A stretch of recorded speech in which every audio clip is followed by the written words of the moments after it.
Ladies and gentlemen, thank you for tuning in. I'm your host, George L. Masri, and you are listening to the Well Off Podcast, where today I interviewed Randall Reashore, who is a real estate investor, real estate agent. He went from working in the restaurant industry. He actually was a manager for the Drake Hotel at one point and eventually realized the importance of building wealth, and then he started investing in real estate. He told me about his journey, why he started in Peterborough, and just being able to afford something there. So really cool story. I think you guys are going to love this. On this episode, we discussed growing through joint ventures, the due diligence process, why he likes the 10 plus unit building department, so why he invests in apartment buildings, and then also the importance of coaching and what that has led to, because we both share a similar coach. We went through coaching through Quentin D'Souza. Anyways, I hope you guys enjoy the episode. And if you do, please share this episode with someone and leave us a review. That's so important. We would really appreciate if you went onto the podcast platform or on your computer. If you have a Mac, you can do it through the podcast app. Leave us a 5-star review. And if you want to connect with me, if you want to talk about multi-units in Welland, in St. Catharines, or in Hamilton, 3 to 6 unit buildings, I would love to chat with you. You just got to go to welloff.ca, book a call, and we'll make it happen. Enjoy the episode. Welcome to the Well Off Podcast, where the goal is to motivate, inspire, and share success principles. I am here with Randall. Thank you for coming out today. Randall and we met through a coach, I believe, right? Quentin D'Souza. We were both coached under him for a while at different times, and then we have very similar interests, and we're both realtors and whatever else. So I'm happy to have you here, Randall. Thanks for coming out. Yeah, thanks for having me. I'm happy to be here. Yeah, so tell me a little bit about your childhood, where you grew up, 1 or 2 things you remember from your childhood. Yeah, so my family is Acadian, so we're French-Canadian from Nova Scotia. Oh, I didn't know that. That's cool. Yeah, my father, my family were like lobster fishermen and coal miners in Cape Breton. And then my father worked for CN Rail, so we moved a little bit following the train. And I was born in Montreal, but grew up in Durham. And then some things I remember from childhood: I played outside a lot. I played basketball a lot, as I think you did too. I did, yeah. And I was a skateboarder punk and got into lots of trouble, and eventually found myself onto university and then into business. Cool. I had no idea you were French Canadian. Maybe we discussed it at some point, but for some reason I couldn't remember that. Okay, so tell me about your journey. How did you end up investing? Why did you start? What got you interested in doing that? Yeah, so I kind of fell into it initially. I had worked in hospitality for a long time, so running restaurants, bars, things like that. And at around 2010, I met my now wife, and we were living in a 1-bedroom apartment that was getting too small. We both made a decent amount of money at the time, and we decided to buy a house. So we bought our first house and then began to kind of rent out a couple of the guest bedrooms to friends to help pay for the mortgage. And that was kind of my first foray into being a landlord. Yeah. And then eventually we put a suite in the basement of that house. Again, just to kind of help offset expenses. Yeah, for sure. And then did that make you want to explore more options? Or I don't know, like, how did you feel after doing that? Did you just feel like, hey, this is a way for us to build wealth and replace our income and whatever else? Yeah, I didn't quite have all the pieces click right away on that. It was kind of piece by piece, just learning as I went. And but one of the things I did notice was after that basement renovation, I did the first time I had refinanced a house. And I didn't even know what that was. The kind of contact of the bank talked me into doing that just to kind of lower our debt, or kind of bundle our debt. Didn't lower it, but it bundled it up. I see what you mean. Yeah. And then when we did that, then I kind of got this feeling of like, oh, that's cool. We're kind of living here for free now. We've lowered our debt. And it just let me see a little more opportunity in real estate. And at that time, I got offered a job. I kind of got recruited by the Drake Hotel to open their newest hotel, which was in Prince Edward County. So I got offered the role of general manager and decided to move the family to Prince Edward County, knowing that we could rent our house out and it would kind of be offsetting the cost of us to live in Prince Edward County. So that was kind of how it started. Cool. So now at this point, I know you have a couple different investments. You have a lot of multis, from my understanding. And I think you're more in like the Peterborough sort of east end, that market. Is that right? Yeah. So after the house in Prince Edward County, which I kind of live in flipped, I moved back to Toronto after a few years of being in Prince Edward County. And I kept that Prince Edward County house as an Airbnb. Started to kind of test that model out, which I didn't love. I didn't love the amount of I had just finished working at a hotel, and I felt like I was still running a hotel by running an Airbnb. Which now it's great. There's so many auxiliary services that you can hire all of that out. But at that time, I wasn't aware of that. So I moved back to Toronto and was trying to decide what to do next. And that's when I really dove into real estate investing. Right. So I had the 2 properties kind of helping. And then I started to increase my education. What year was that, by the way, when you came back?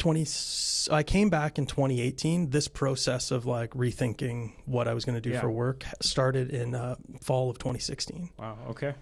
Yeah. I thought it was longer than that. That's okay. Go ahead. Continue. Yeah. But part of that learning led me down the podcast route, like we're on here. I'm sure a lot of people learn from things like this now. Yeah. And back then there was a few standout podcasts. There was Rob Brake and Sandy McKay's where I learned a ton.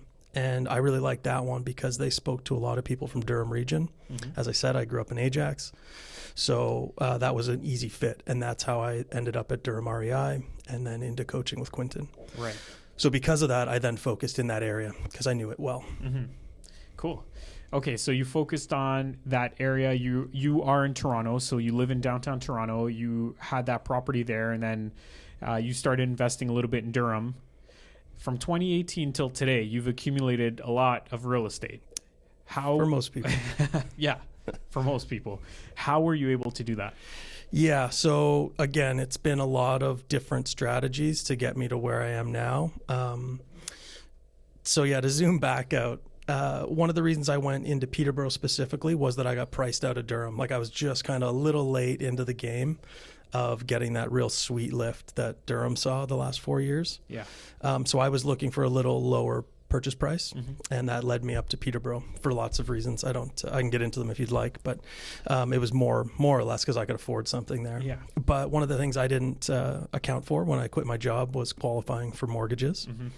So the strategy I used initially to get in was combining my now passion and knowledge with somebody else's money and mortgage qualification. So I did joint ventures. And was that something you were able to do with the help of a coach? Like, did Quinton help you do all that, or how did you figure that out? Yeah, I knew the nuts and bolts. I knew kind of the theory, but I didn't know how to put it all together. So yeah, Quinton was a big aid in that, as well as his if you're a member of Durham REI, you have access to Education REI, which is kind of the education platform behind the scenes. It's like we're selling his program right now. Yeah, exactly. But we both really appreciate everything he's done. There's a ton of value there. I think the entry level membership's like $79 a month. Yeah. And you can have a PhD in real estate. So yeah, it's well worth it. For sure. Yeah. Okay. So he helped you. He helped he helped guide you in that moment of your life to get those joint ventures going, and then through those joint ventures, you were able to accumulate some properties, and then I guess you just kept growing from there, or like what happened from that point? Yeah. So I was able to get into the market. I was able to gain some experience through the initial joint ventures, mostly with family and friends. That's the easiest way to start doing joint ventures. For sure. Rather probably than, the best way too. Yeah. I see a lot of people on Facebook posting, asking for partners and things. Yeah. I can only imagine the rate of response you get from that. Yeah. But who knows? What do I know? But yeah, so I started doing that, and then during that evolution, I really did fall in love with the business of real estate. So I decided to get licensed, and then I started to build almost dual businesses side by side. I had kind of my investment and joint venture projects. Yep. And then I was also starting to transact as a realtor. Okay, cool. And then, sorry, just to answer the final part of your question there, which is how did I keep growing after that? Well, it was because I took the time to build that business income up so I could then qualify for mortgages again. Yeah. I had down payments again. I started to refinance the early properties. Sure. And then keep rolling. It's amazing how it happens, right? Like before you know it, you get into the market, you buy one or two properties or whatever, and then time passes and all of a sudden you have all this equity, and the first one was hard to get a mortgage on for most people. You had to jump through all these hoops, and then after a couple years, now the bank looks at you like, "Hey, you've done pretty well. You own you have some capital. We'll let you use that money in the next the next property to finance is a lot easier, as long as you have some income or whatever. It gets a lot easier over time, right? Oh yeah, it snowballs. It snowballs, especially when you combine that with what you're learning and experiencing. Yeah, you lose a lot of your fear of the unknown. You start to realize like every problem has a solution. Sure. And that, especially as you're more in this network and in this industry, somebody that solved that problem. Yeah, 100%. And the thing is, the longer I am an investor, the more I realize that what separates from very successful investors from everyone else is action. Mm-hmm. The majority of people, they let fear hold them back for whatever reason, over analyzing properties, thinking of the worst case scenario on everything, and they just end up passing up opportunities. And when you pass up those opportunities, you're giving up the equity that you could build over time, and the benefits of compound interest and all that stuff. Totally. So I'm just realizing, like, you got to take action. You have to. The only caveat to that, which I totally agree with that, absolutely, is to dig deeper. A lot of people too that take action are kind of a little freewheeling for my tastes. Yeah. But asking that why 5 times, like if a property isn't selling, there's reasons usually, and then just digging in deeper to make sure you really have your ducks in a row. Sure, I'm known, especially with my investor capital partners, I'm so conservative. Yeah. And I really like vet properties deeply and projects deeply. Yeah, I'm not saying, buy anything, obviously. Yeah. But again, like if you have a certain property type that you buy and you do the same sort of project every time, it gets easier. Totally. By the third, fourth one, you're like, okay, we've been through this. We know what to expect. We know what the problems are. As long as the foundation's solid, the roof's good, whatever, like the main things are good, even if they're not good, as long as the foundation's solid. Or if you've budgeted for it. Yeah, let's budget for it. We know what we're doing. We know what the ARV is, and we know what the strategy is going in and getting out. Then that's it, right? It's pretty simple. It doesn't have to be that complicated. Totally. Yeah, I think I was more speaking to like, I know people that have bought wholesale deals and didn't pull their own comps. They just used the comps in the email. And I'm like, what are you doing? Oh, that's crazy. Unless you know that market inside and out, and this is like your 5th time buying in that neighborhood. Absolutely. Yeah, it makes sense. Absolutely. Okay, so that was one of the things that I kind of wanted to talk to you about, because I know you are into multi-units. So I don't know how many multis you have, but I believe you just told me you have like an 11-unit building or something like that, or 12-unit, you said? Yeah, so I built my initial portfolio like a lot of smaller investors. I initially had the 2 that I mentioned, and then I picked up a few student rentals in Peterborough and then a few duplexes in Peterborough. So I have a decent portfolio of small properties that I still really enjoy, and I bought 2 in the last month also. Cool. I have a duplex conversion and another student rental. So there's a lot of that. Yeah. And that still does take up, 50% of my time, let's say. Yeah. But this past year, I partnered with an old friend of mine, a guy named Matt Carr. Shout out Matt Carr. Yep. And started Reashore Car Investments. And we picked up one 12-plex in Oshawa in the fall. And since then, we've bought a 9-plex in Oshawa and a 9-plex in London. Cool. Yeah. Awesome. And that's where I think the business is heading. It's heading into those more units under one roof. Yeah. And why is it that you're more interested in that as opposed to the duplexes and the triplexes or the single families? I think it's a combo of like pushing ourselves a little more. So taking all of that learning and experience. Matt has his own very nice portfolio of mixed use commercial residential buildings downtown. And then combining with what I was doing on Burring, it was a nice fit. And both of our experiences bring us to being successful in these bigger buildings. But yeah, sorry, I missed. What was the question there? Why are you focusing on the bigger buildings? Yeah, a little more blue water. Like if you hear about the blue water, red water kind of marketing or business thinking, there's just less competition in that space. Yeah. Even though it is incredibly intense competition still, we're getting outbid all the time too. Yeah. I think there's a lot less people trying to do it. And part of our learnings, like we just talked about, was that removal of fear through experience. Mm-hmm. So I think we're just ready for it. Yeah. So that, as I was kind of alluding to earlier, we were kind of going to touch on due diligence. So you mentioned, you got to make sure you know what you're getting yourself into. What does your due diligence process look like? Let's say if we were to look at a smaller multi versus a larger, 10 plus unit building.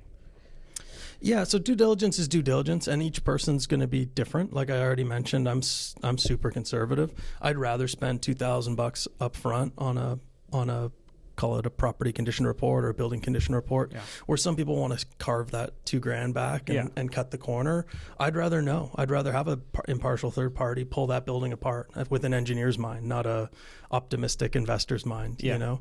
So just little things like that, working through every step of the due diligence, questioning every piece of information given to me by the seller. Yeah. I don't take anything at face value. I'm super suspicious. It annoys some of my partners sometimes, but it's a risk management quality that I learned in the hotels. Like every month we had to answer to the P&L, and my staff had to answer to me. I had to answer to the CEO. Yeah. And I just learned to like pull everything apart. So it's what I do. I just dig in, and I'm a dog on a bone. Yeah. So can we dive in a little bit more? I know you said you like to hire a third party. Let's inspect the building. Let's know everything we can possibly know for the time being. What other due diligence do you do? For example, are you requesting utility bills from the last 24 months? Are you 36 months? Yeah, everything. I want bank account statements, deposit slips, utility bills. Yeah. I want it to be, as an example, insurance on these big buildings becomes a bit of a headache. Not every insurer, you're like a regular run-of-the-mill insurance broker isn't going to have a policy for these. Yeah. I'm told that there's less appetite for it in the insurance market right now, even though there's more appetite in the real estate market for these buildings. Yeah. So there's less people willing to insure them. So connecting with the bank, finding out who they're going to hire as a risk manager or an insurance consultant, and pairing them up with your insurance broker really quickly would be ideal. Yeah. Make sure you can put a policy on this thing. Yeah. Same as environmentals, digging into environmentals, whether it's phase ones or questionnaires or whatever you're going to be asked to do, just really tying it all down. Yeah. You mentioned bank statements. Why do you want to see bank statements? Deposits. What are you looking for? Rental deposits. Okay. Yeah. And confirmation that the bills were paid and there wasn't, 10 minutes later, money leaving that came into the account. You know, there's a lot of weird stuff that happens with a lot of, older, less systematized landlords. Yeah, for sure. Even when I'm looking at buildings, sometimes I've seen a landlord get handed $40 and the tenant apologize for having missed it. And I'm like, is that on your statement anywhere? Probably not. No. Yeah. Okay. Sometimes people are not willing to share their bank statements with you. Screw you. You can take what you have right here and make a decision. What do you do in that situation? Yeah, I'll put it all kind of on the table and then assess it from my own perspective of risk and what do I think. Would I give up the deal based on whatever that piece is that isn't being... Yeah. There's always, any game, there's always a couple cards that aren't turned over yet. Yeah, sure. And there's going to be surprises. It's one of the things I've learned doing multiple conversions on basements or renovations in general. There's going to be surprises, but at what cost, right? Like, I don't want to take a risk on, that's why a building condition report's a good idea, is it's going to tell me about the foundation, the roof, some of these big ticket items. If it's a tenant's rent, that's less important to me than, say, the quality of the building or the contamination of the land. But so it depends. It depends on what piece it is, right? Yeah, because if it comes to rent, you can always budget for that and say, okay, there's a chance this tenant, we have 1, 2, or 3 tenants that aren't paying. Let's account for that. How long is it going to take to evict these tenants? How long are we going to have to go without receiving rent from them? Let's set some money aside for that. Whereas if you have a problem with the foundation, you don't know how much it could potentially cost, right? Exactly. And worst case, I worst case scenario it. If it's an unknown, it's the worst case. Yeah. I don't pretend it's possible that it's the best case. Yeah. I just immediately relegate it to worst case. Yeah. And then I build my model off of that. Yeah. And if it works, it works. If it doesn't, it doesn't. If it's close, I keep working on it. Mm-hmm. Okay.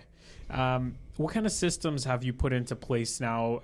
As your portfolio grows, you're going to have to change things. You're not going to do things, you're not going to have one bank account for all your properties. That doesn't work. What kind of systems have you recently implemented that you find have been helpful for you in conducting your business?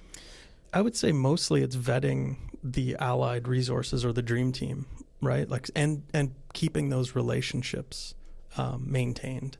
So as an example, I had property management systems when I had 5 or 6 properties that I found that worked really well.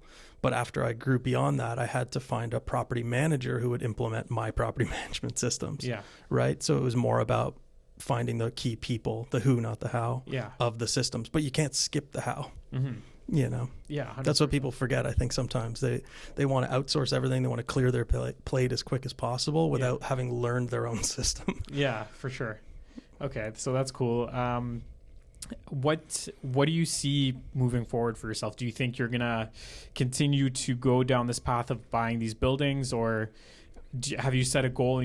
Once you reach there, you're done. You're gonna go move somewhere and live a good life, that kind of thing.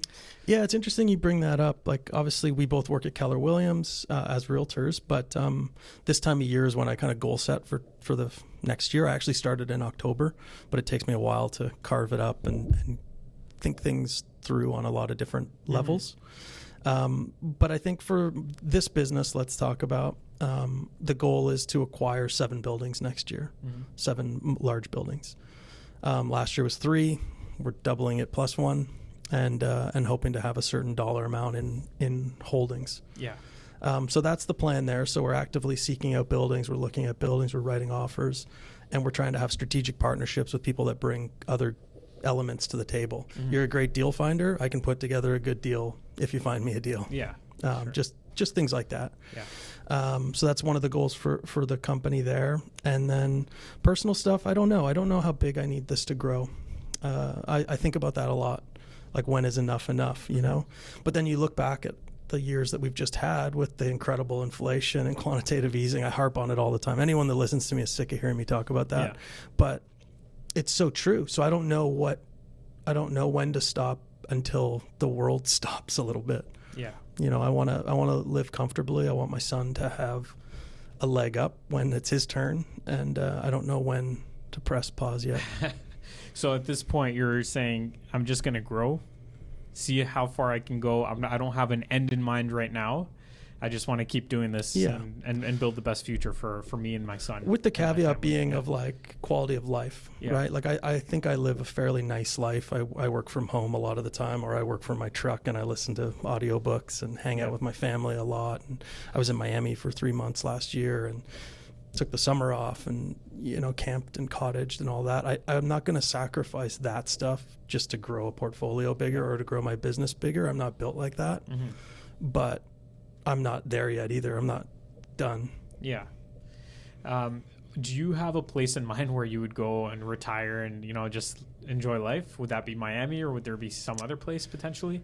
I love the idea of being in a lot of places. I'd love to do a bit of Miami, a bit of Mexico, Costa Rica, and then Canada in the summer. But no, nothing planned yet. Nothing planned. Especially with my son, it changed everything. I used to think I could travel the world and live abroad, and then you realize, he's got to take karate lessons. Yeah. It's pretty cool that you went from like being a manager, I think you said manager at a restaurant at the Drake Hotel, and you were in the restaurant industry, or you were like, I think, a bartender originally to start. Yeah, bartender. I started as a dishwasher. And then to go from that to being, like having apartment buildings and real estate and all this stuff and all these opportunities to grow. It's pretty cool. What do you think led to that change for you in your life? You know what I know it was in 1999, I got into a little bit of like young man trouble, like getting in fights and being just a complete idiot. And it made me kind of have to take a pause. I went out to Nova Scotia to hang out with my brother for a couple months to cool off a little. Yeah. And while I was out there, I started reading for the first time. That sounds insane, but I don't think I read a book in high school. But anyways, that few months away just kind of gave me enough of an escape from the bad kind of social network that I was probably a part of and playing a role in. It gave enough of a pause that it gave me a little more insight into there's more to the world than hanging around Pickering Village, getting in bar fights, Yeah. So that anyways, that kind of sparked this desire to read, and I like to read a lot now. I still read, many books a month, and it's become a passion. But anyways, when I got back from Nova Scotia, I decided to go to school. I was going to actually focus on getting smarter and being better. Yeah. Yeah. And then that tumbled into lifelong learning, which has been the key to everything I've done. Awesome. Because I can pull one of the things I've realized is my superpower is to learn quickly. I can learn a topic very fast. So Quinton's coaching, I was able to really accelerate a lot during that phase. Well, the thing is, I bet you when you were being coached, You didn't just learn, but you applied what you learned too. Absolutely. And that was a really good thing about coaching. You were held accountable to certain things. And like the way I felt was I didn't want to disappoint my coach.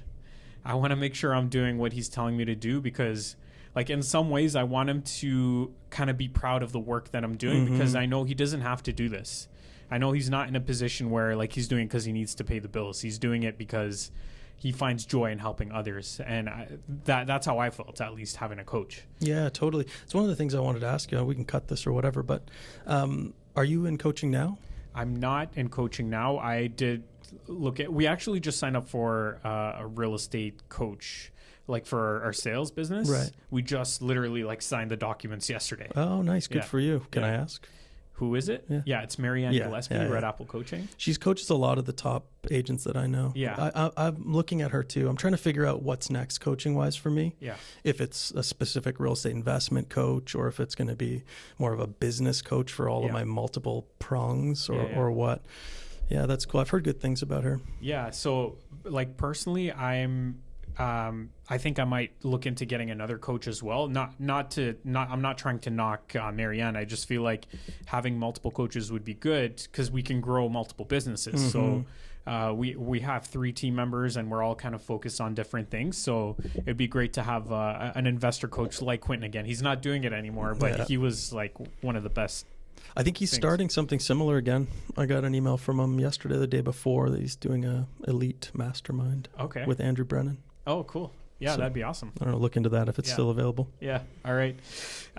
Okay. So one last thing I want to ask you was about your son. So you probably grew up a certain way. You probably didn't grow up with the kind of resources that you currently have.